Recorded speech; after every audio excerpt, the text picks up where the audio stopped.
सब सखियां गईं और जाकर के श्री जी से निवेदन करने लगीं, हे स्वामिनी जी, आपके शोक को कारण कहा है? आज आपको मुखमंडल, आपको मुख कमल इतना मुरझा क्यों रहे हो है? कहा कोई कष्ट है? आज्ञा करो श्री जी। हमारी श्री जी को मुख भी यदि नेक भी कष्ट में आ जाए तो ललिता विशाखा 33 करोड़ देवतान की पूरी मीटिंग बैठा लें। कौन ने किया अपराध? हमारी श्री जी आज कष्ट में बैठी हैं। हे सूर्य, तेने कहीं ज्यादा तपन तो नहीं कर दियो? हे ब्यार, तेने कहीं आज ज्यादा ठंडी हवा तो नहीं बहा दी? हे जल, तू आज कहीं उष्ण तो नहीं है गयो? सबकी खैर नहीं महाराज, अगर श्री जी हमारी शोक में आ गई तो। ललिता विशाखा ने पकड़े 33 कोटि देवता बैठा दिए सबरे वृंदावन में। बोले आज हमारी श्री जी शोक में क्यों है?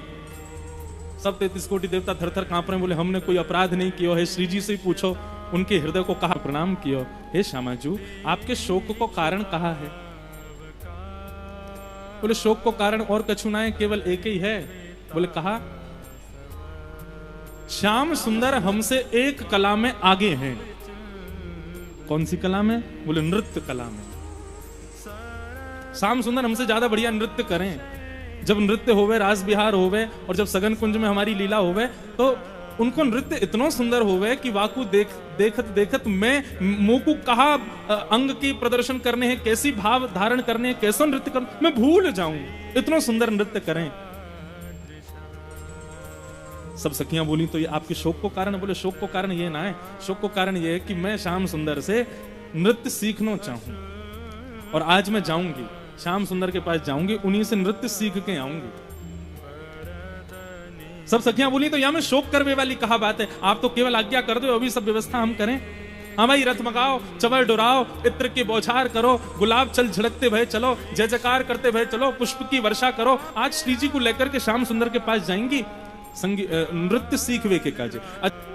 जैसे किशोरी जी बाहर आई, बाहर आकर के देखे रथ खड़े हैं, चवन उड़ाए जा रहे हैं, पुष्प बरसाए जा रहे हैं और इत्र के छिड़काव हो रहे हैं। श्री जी बोली ये सब कहा है? ललिता विशाखा बोली आप नृत्य सीखने जाओगी ना तो लेके चलेंगे आपको।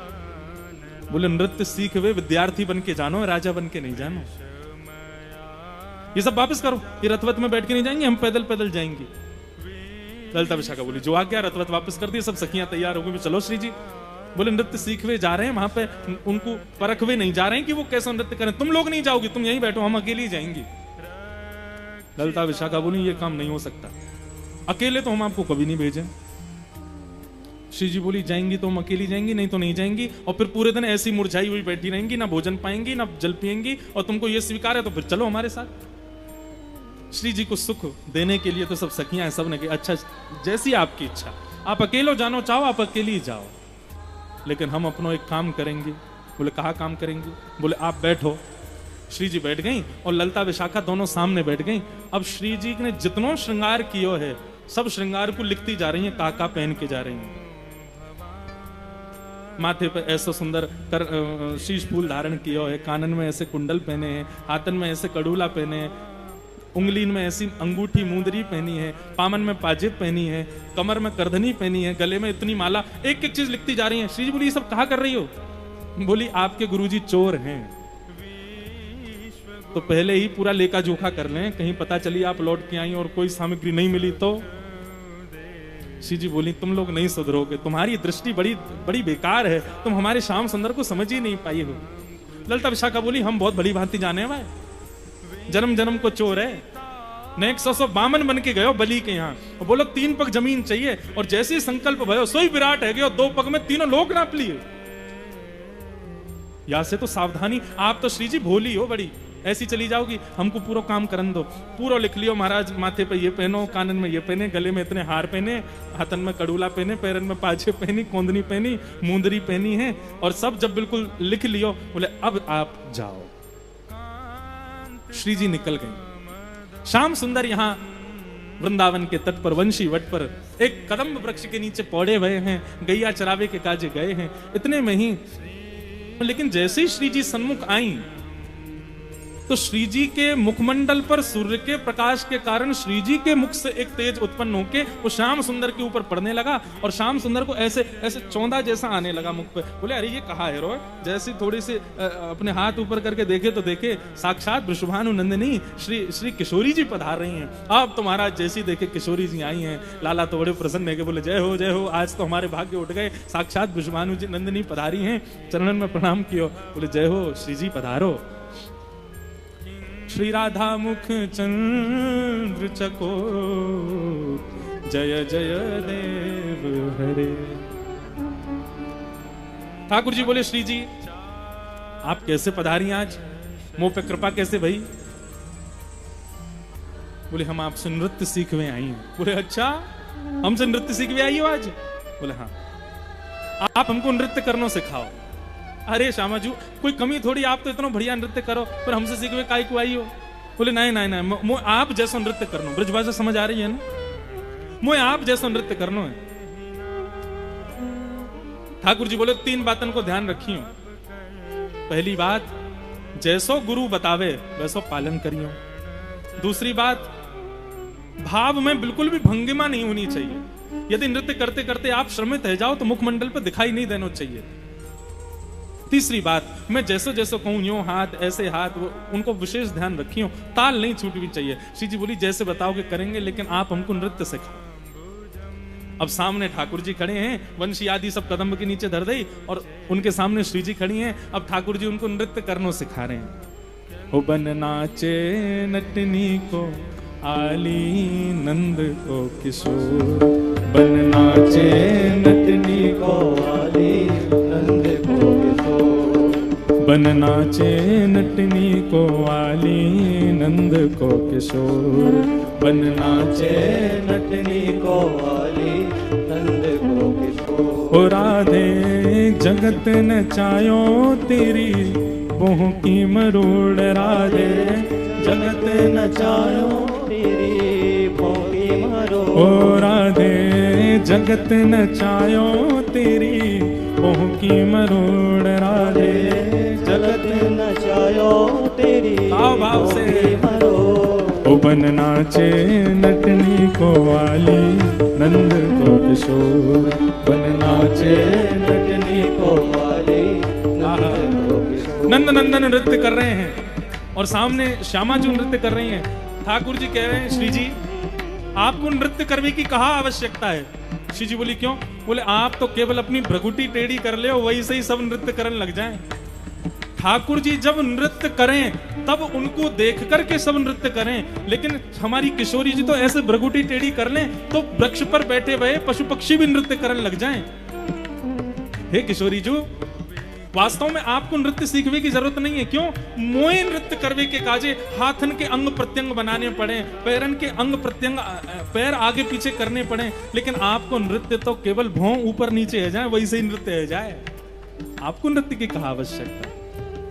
मुंह को आकर्षण करवे के काजे त्रिभंग लली बन के खड़ो होना पड़े, लेकिन आप तो केवल अपनी तिरछे कटाक्ष से कोई को देख ले होगी वही से मोहित है जाएगा। शाम को समय भयो, नृत्य करते करते दोनों विराज गए। अब श्यामा जी बोली लाल जी अब साय है गई, अब मैं जाऊं, बाबा बाट निहार रहे होंगे, मैया बाट निहार रही होंगी, सब सखी बैठी होंगी चिंता में, तो अब मेरो जावे को समय आ गयो, अब मैं जाऊं।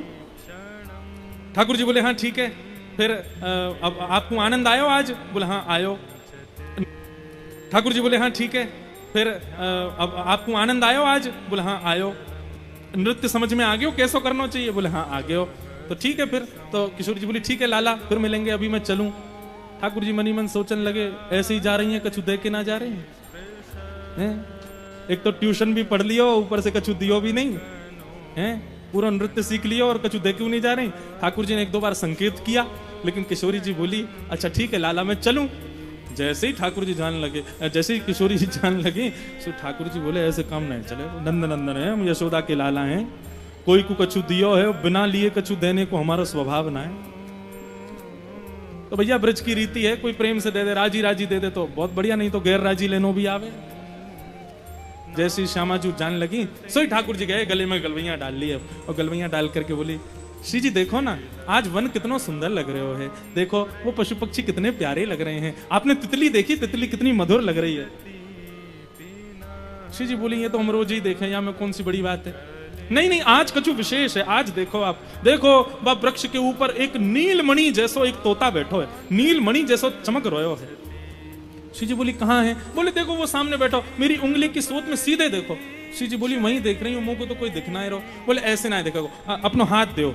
श्री जी को हाथ पकड़ के बोले देखो वो बैठो है। अब हाथ पकड़ के ठाकुर जी ने हाथ में मुंदरी है थी, सो मुंदरी को न्यो निकाल करके और अपनी जिम्मेदारी दे दो वो बैठो। श्री जी बोली मुंह को तो कोई दिखना रहो। बोले अब तो उड़ गए हो, फुर रह गए हो। मुंदरी निकाल के धल ली जेब में, और इतने में ठाकुर जी ने कलवई हटाई। ठीक है श्री जी, श्यामाजू फिर कृपा करियो, हम तो तैयार बैठे हैं सिखावे के काजे, जब आओगी तब सिखा देंगे। बोरी भारी हमारी श्यामाजू चली गई। जैसे ही पहुंची महाराज अपने कुंज में, ललिता विशाखा आदि सब सखियां वहीं खड़ी दूर से निहार रही हैं। गुलाब जल का पेय बना करके लाई है, तुरंत चरणों में डाला है, रज पहुंचने लगी। सुंदर सुंदर पेय पदार्थ ला करके, फल ला करके श्री जी को कोई श्रम। श्री जी बोली हाँ आज तो बड़ो आनंद आयो, बड़ो सुख मिलो। ललिता बोली विशाखा पत्र लेके आ, सवेरे जो लिखो का वो सब गिनती करो। श्री जी बोली तुम बड़ी बड़ी बेकार हो, श्याम सुंदर पे बड़ो संदेह करो, हमारे श्याम सुंदर ऐसे ना है। बोले तुम्हारे काजे ना होंगे, हमारे काजे तो हैं। हम तो पहले पूरा लेखा जोखा देखें, जैसी सवेरे गई वैसी आई हो कि नहीं। माथे के श्रृंगार दिख रहे हैं, कानन के कुंडल हैं ही हैं, गले की माला भी है, करधनी भी है, पाजेब भी, कड़ूला भी है। हाथन की अंगूठी देखी तो इतने में एक हाथ में 3, एक में 2। किशोरी जी मुंदरी कहां गई आपकी? बोले पता ना, वो तो यहीं हती हाथ में। बोले हम आपसे पहले ही कह रहे हैं। बोले ये नंद को छोरा जो है का 1 नंबर को चोर है, और ये मुफ्त में कछु सिखा ही ना सके। आप नृत्य सीखवे गई ना, यही मारे माने धल रही है अपने पास। श्री जी बोली तुम लोगों का स्वभाव बड़ा बेकार है, ऐसे संशय ना करना चाहिए, हमारे श्याम सुंदर ऐसे नहीं। बोले वो ऐसे ही हैं। और सुनो अब आप जाके पहुंच जाओ, आराम करो, कल हम जाएंगी नृत्य सीखवे, हम भी तो देखें कैसे नृत्य सिखावे। दूसरे दिन ललिता विशाखा आदि सब सखियां पहुंच गई। नंदनंदन अपनी गैया चरा रहे। दूर से ही ठाकुर जी ने देख ली कि श्री जी की सखियां आई हैं। ठाकुर जी समझ गए, बोले जरूर इन लोगों ने पता चल गई। सब सखियां आकर के खड़ी हो गई और ऐसे देखने लगी ठाकुर जी को। ठाकुर जी बोले कहा है? बोले दे दो। ठाकुर जी बोले मुंह पे ना है। पकड़ी गई चोरी। कहां ना है तुम्हारे पास? बोले जो तुम मांग रही हो वो मुंह पे ना है। कहां मांग रही हो? बोले मुंह का पे तो कहां मांग रही हो? तो तुमने यूं कैसे कही कि मुंह पे ना है? बोले तुमने भी तो कही दे दो। विशाखा बोली ऐसे काम नहीं चलेगा, हमारी श्री जी की मुंदरी चोरी है गई है, आपने धरी है अपने पास। बोले मुंदरी ना चुरा में, हम तो तुम्हारी श्री जी चुरा लेंगे काउ दिना। और हमारे अष्ट सखा तो गाते भी हैं, हरिलीनी वृषभानु भवन ते। ठाकुर जी ने मुंदरी थोड़ी चुराई है, तो कहा चुरायो?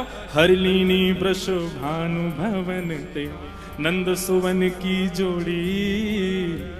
अरे मुंदरी वुंदरी तक काम ना चले, हम तो ब्रज के सबसे बड़े रत्न को चुरा चुके हैं। वो ब्रज को रत्न को रखी, बोली दे दो। बोले मुंह पे ना है।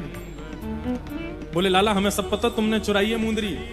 ठाकुर जी बोले मुंह पे है ही ना है, फिर क्यों पीछे पड़ रही हो? ये इल्जाम मुंह पे मत लगाया करो, हम अच्छे घर से आमे, नंद बाबा यशोदा मैया के लाला हैं, चोर चोर कहकर के तुमने बदनाम कर दियो है। वास्तव में तो हमारा चित्त चुरायो तुम्हारी श्री जी ने, हम उन्हें चोर नहीं कह दें तो? ललिता विशाखा बोली बातन ने मत घुमाओ, सीधे सीधे बताओ कहां है मुंदरी हमारी श्री जी की? बोले मुंह पे है ही ना है। बोले अच्छा लाला तू हमारी कहीं एक काम कर दे। ठाकुर जी बोले कहा? ये जो तुमने फेंटा बांध रखो है ना अपनी कमर में, या उतार के दिखाओ। ठाकुर जी बोले ये ना उतरे को। बोले क्यों? बोले पूरा ब्रह्मांड बंद हो गए हो या में, अगर ये मैंने उतार दिया तो प्रलय आ जाएगा। पूरा ब्रह्मांड बांध रखो या फेंटा में, ऐसे कैसे उतार दूंगा फेंटा? तेरे काजे फेंटा है, लेकिन ब्रह्मा आदि इंद्र आदि देवतंत पूछ, तीनों लोग बैठो या के फेंटा के भीतर, या उतार दूंगा मैं? और चल बातन ने मत बनावे, और मैं अपनी पे आ गया हूं ना, बुला लाऊंगा वृंदावन ते सवन ने, और चली जाए यहां ते उल्टे पाम।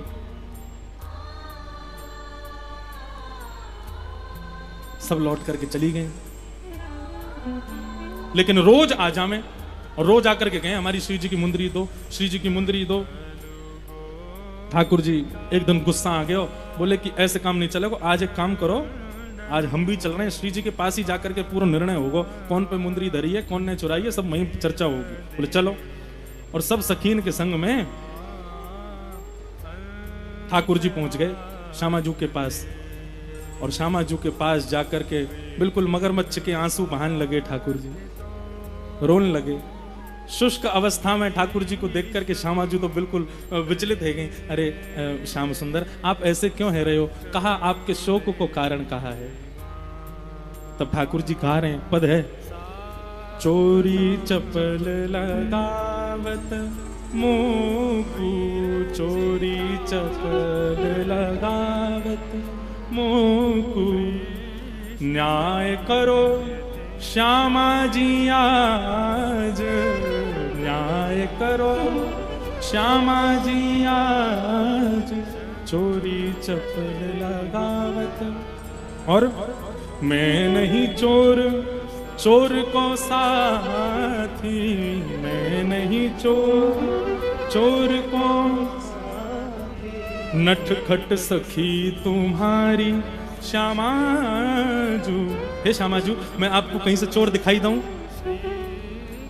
मैया रोज मेरे माथे पर देख काजर को ढोंटा लगावे, ढिटोना लगावे, इतना प्यारो सो मैं आपको चोर दिखाई दे रहा हूं? नहीं नहीं श्याम सुंदर आप। और देखो या विशाखा है, देखो शकलती चोटी लगे, देखो या को मुंह देख लो। श्री जी आपके पास में इतने अमूल्य रत्न हैं, कहा पता इन सखियन ने चुरा लिया हो और मुंह पे इल्जाम लगा रही हैं। सब सखी बोली ठीक है हम चोर नहीं है, हम स्वीकार कर लेंगे श्यामाजू, लेकिन हमारा कहो आज एक काम करवाए लो। बोले कहा? बोले या लाला को फेंटा खुलवा, यानी जो कमर में बांध रखो का है या खुलवाए तो बस। अगर वहां में कुछ नहीं निकला तो हम स्वीकार कर लेंगे कि हम जन्म जन्म की चोर हैं, और हम आपको वचन दे रही हैं इतना ही नहीं कि हम जन्म जन्म की चोर हैं, जब तक जीवित रहेंगी, जब जब लाला हमारे आए को दंडवत प्रणाम करेंगी आपको, हम वचन दे रही हैं या कि एक बार या फेंटा खुलवाई दो। श्री जी बोली श्याम सुंदर खोल दो, अब आज न्याय है ही जाए तो एक बार खोल दो। ठाकुर जी बोले अच्छा आपको संशय है रो मुंह पे, मेरो ऐसा भोलो भारो सो मुख आपको दया नहीं आ रही है? श्री जी बोली नहीं मुझको तो बहुत दया है, लेकिन इन सबको कैसे शांत करूं? आप और मैं तो दो ही हैं, ये तो असंख्य हैं, इन तो कैसे जीतेंगे हम? आज एक काम करो हम दोनों की जीत होगी, मैं तो आपके पक्ष में ही हूं, खोल दो यार। ठाकुर जी भी हमारे बड़े चतुर, ऐसे हाथ घुमाए, जहां पे वो मूंदरी रखी थी वहीं से फेंटा पकड़ो और दूसरी तरफ से खोल के और यूं देखो कहां है, यहां में कचू नहीं है। देखो श्री जी आज से देखो ये चोटी है आपकी सखी। विशाखा बोली जहां से पकड़ो वहां से छोड़ो। ठाकुर जी बोले या ना छोड़ सकूं मैं? क्यों? बोले तो बताई नहीं ब्रह्मांड बैठो सब रो प्रलय आ जाएगा। विशाखा समीप गई, जाकर के हाथ से जैसे ही छीनो महाराज, हाथ से छूट गए, इतने में मूंदरी गिर गई आगे। अब तो महाराज सब सखियन ने घेर लिए, चोर चोर चोर चोर चोर चोर चोर कह करके ठाकुर जी घेर लिए। मुखमंडल बिल्कुल शुष्क है गयो श्याम सुंदर को। अब बंधु यहाँ पे एक ऐसा भाव बताया जाए कि ठाकुर जी की चोरी पकड़ी गई, इस बात से श्री जी उदास नहीं हुई, लेकिन श्याम सुंदर चोर चोर चोर शब्द सुनकर के उदास हो गए, इससे श्री जी को शोक हो गया। श्री जी तो चाह रहे कि मुंदरी मिले ही नहीं, लेकिन मुंदरी मिल गई, सबन के आगे प्रकट है गई, श्याम सुंदर को शोक है गया और श्री जी हमारी बड़ी दुखी है गई। अब तो इतने में ही महाराज ललता विशाखा लगी सुनाने, और ये चोर या के पिताजी चोर या के दादा चोर या को कुनवा चोर, सबरे चोर, और ये तो ऐसो ये तो वैसो। ठाकुर जी चुपचाप खड़े हैं, श्री जी इशारों कर रही हैं इतना मत बोलो, ठीक है कोई बात ना, मिल गई। मुझ को तो यह बात को सुख है कि मेरी कोई वस्तु श्याम सुंदर ने अपने पास रखी, वापस कर दो इन्हीं को, ये इन्हीं की है। और श्री जी तो यहां तक कहने लगी अब तो कि मैंने ही दई, इनने नहीं चुराई। विशाखा बोली मैं सब जान रही हूं आप ये सब बचावे के काजे कर रही हो, लेकिन आज तो ये सिद्ध है गयो। और अब यही नहीं, हम तो बरसाने में जाके, नंदगांव में जाके, गोकुल में जाके, पूरे ब्रजमंडल में ढोल नगाड़े पिटवा करके बताएंगे कि लाला ने हमारे किशोरी जी के मुंदरी चुराई।